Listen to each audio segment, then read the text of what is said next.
Olá, bom dia a todos. Nosso trabalho vai tratar sobre o dever de fidelidade e o dano moral na relação conjugal. Análise sobre a perspectiva do direito das obrigações. Primeiro eu vou começar com a pergunta: o que é o casamento? Casamento ou matrimônio é um vínculo estabelecido entre duas pessoas mediante o reconhecimento governamental, cultural, religioso ou social. Porém, além de constituir a família e produzir efeitos jurídicos da natureza matrimonial, o casamento impõe aos companheiros direitos e deveres tutelados pela ordem pública e pelo interesse social. O trabalho também vai tratar do dano moral na relação conjugal. Compreende-se que o dano moral nas relações conjugais, advindo da quebra pelo respeito nos deveres conjugais, não é uma abstração, e sim uma materialização da evolução do direito. O descumprimento do dever de fidelidade transcende a própria relação conjugal. A infidelidade acarreta lesão significativa à figura do companheiro que foi ofendido.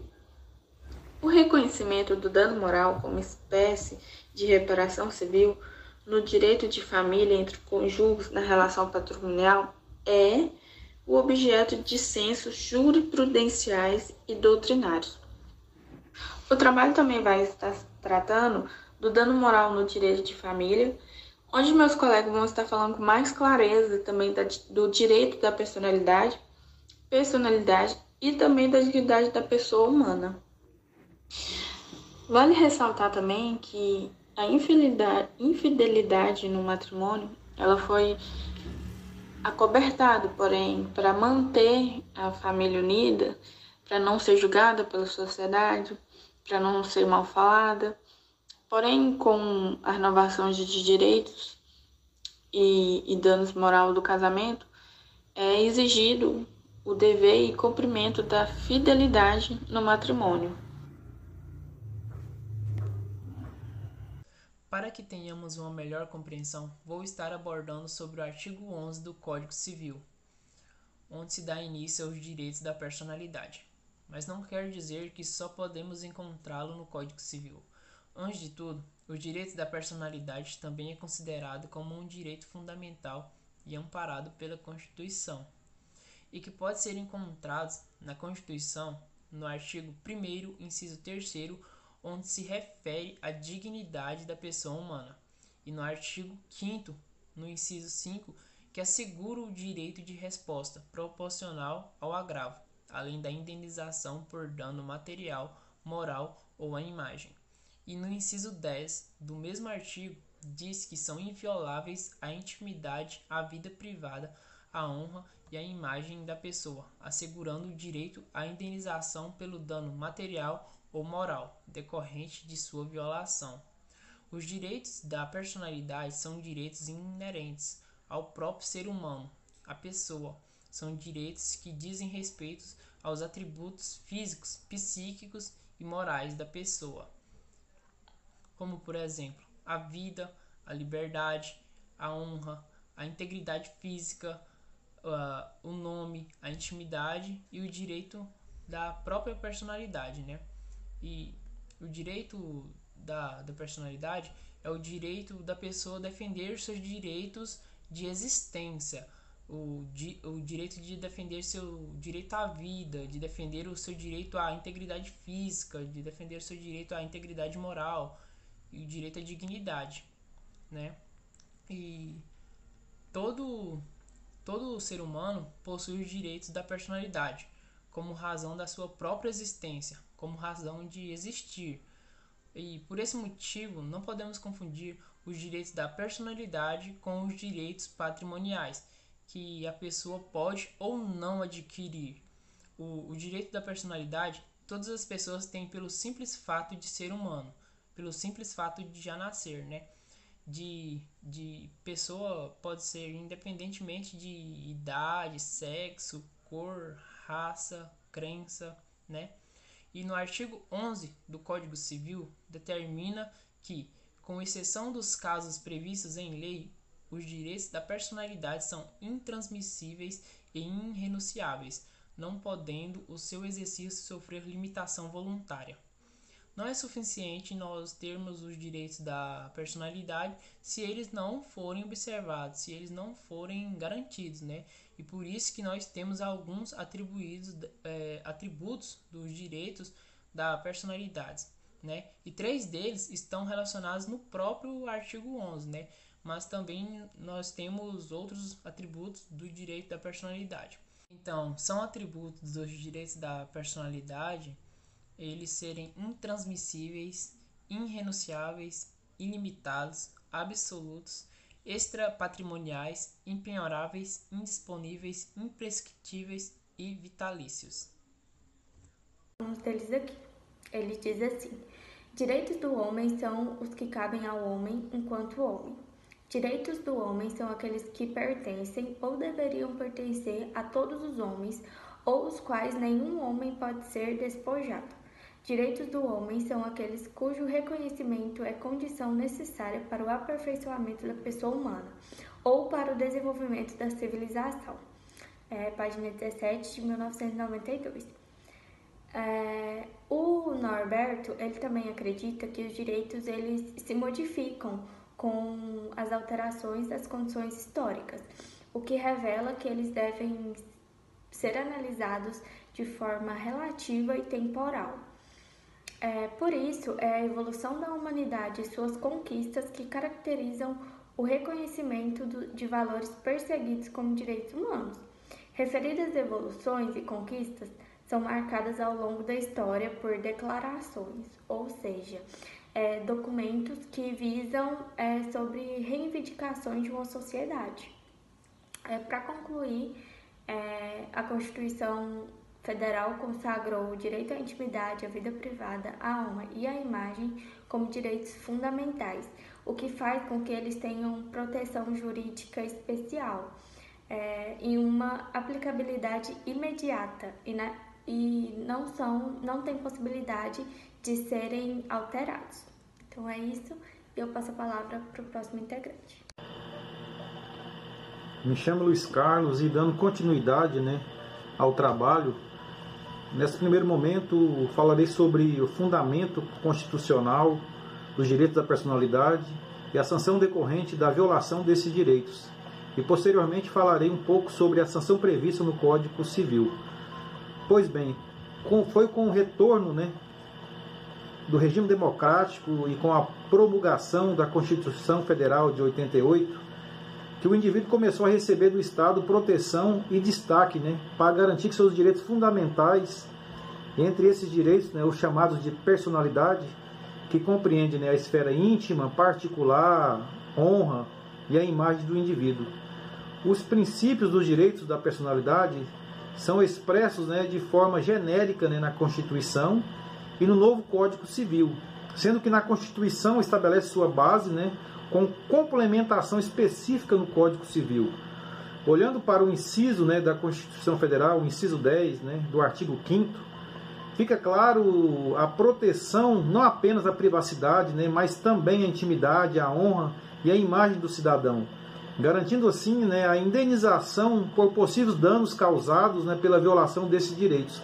Ou seja, a Constituição ela foi explícita em garantir o direito à indenização material ou moral decorrente da intimidade, da vida privada, da honra e da imagem das pessoas.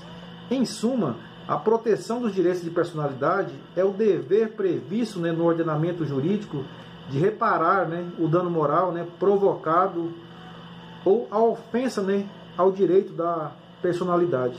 E atualmente o direito caminha no sentido de não deixar a vítima que sofreu alguma lesão ou ato ilícito sem o ressarcimento, de maneira então a restaurar seu equilíbrio moral e patrimonial. No artigo 12 do novo Código Civil traz o princípio da prevenção e da reparação integral nos casos de lesão aos direitos da personalidade. De fato, verificada uma lesão a um dos direitos da personalidade, impõe-se o dever reparatório na forma pecuniária, advinda dos dispositivos legais inseridos no Código Civil, que possibilitam então, né, dessa forma, a função satisfatória, né, ou compensatória ao indivíduo lesado. O que se pode concluir é que mesmo diante das dificuldades da reparação dos danos referentes aos direitos de personalidade, se vê um importante avanço, né, quanto a essa matéria, quanto a essa questão. Então, o que merece é um grande aprofundamento, né, pelos aplicadores do direito em relação, né. Bom dia a todos e a todas, meu nome é Érica e eu vou discorrer sobre o reconhecimento da responsabilidade civil extrapatrimonial entre cônjuges. No que concerne à responsabilidade civil do direito de família, quanto à possibilidade de reconhecimento da reparação, é marcado por posições doutrinárias e jurisprudências antagônicas. A maioria da doutrina ser favorável à indenização por dano moral. Segundo Rui Rosa de Aguiar Júnior, 2004, há 3 correntes acerca da possibilidade de indenização no casamento.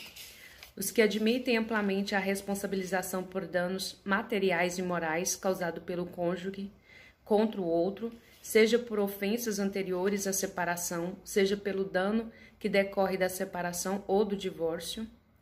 Os que negam peremptoriamente a possibilidade dessa ação em posição intermediária, aos que admitem a responsabilidade por ato do cônjuge, com restrições quanto à natureza, ao fato gerador e à gravidade do prejuízo.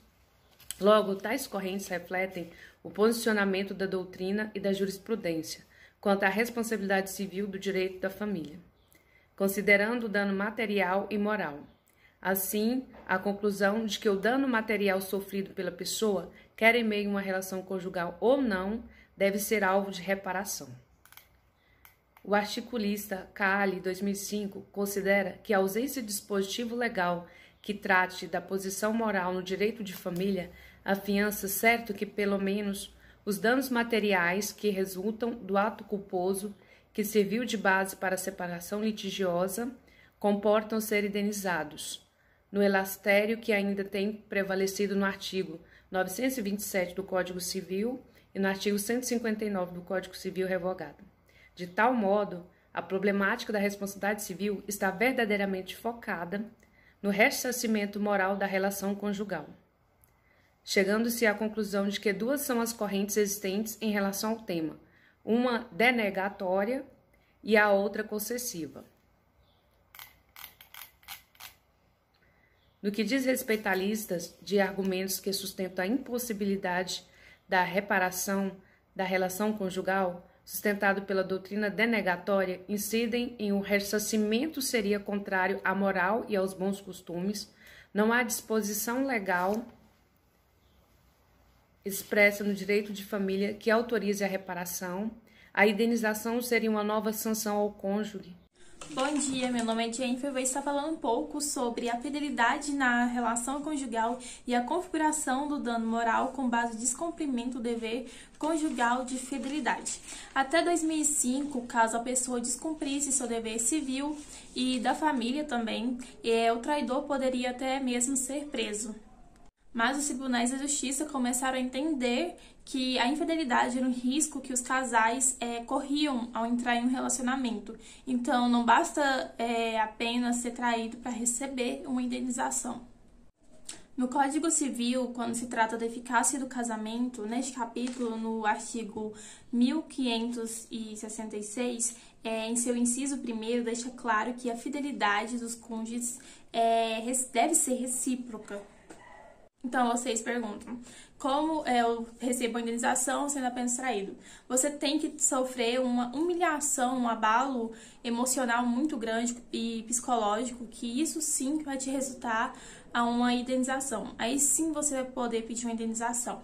No artigo 5º da Constituição, lá diz o seguinte: são invioláveis a intimidade, a vida privada, a honra e a imagem das pessoas, assegurando o direito de indenização pelo dano moral decorrente à sua violação. No artigo do Código Civil 186 diz assim também: aquele que por ação ou omissão voluntária, negligência ou imprudência violar o direito ou causar dano outrem, ainda que exclusivamente moral, comete ato ilícito.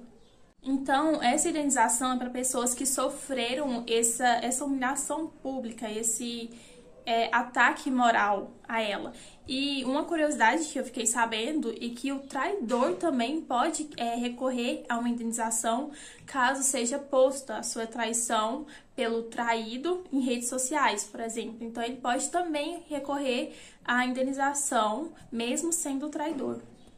E no Código Civil, no artigo 927, no capítulo de obrigações de indenização, fala que aquele que por ato lícito causar dano outrem fica obrigado a repará-lo. Então, caso a pessoa cometa esse dano moral a outra, ele tem que pagar sim uma indenização. E quando se trata de indenização, o Código Civil, o artigo 944, deixa claro que a indenização mede-se a extensão pelo que foi dado o dano. Então, de acordo com o tamanho do dano, vai ser a indenização.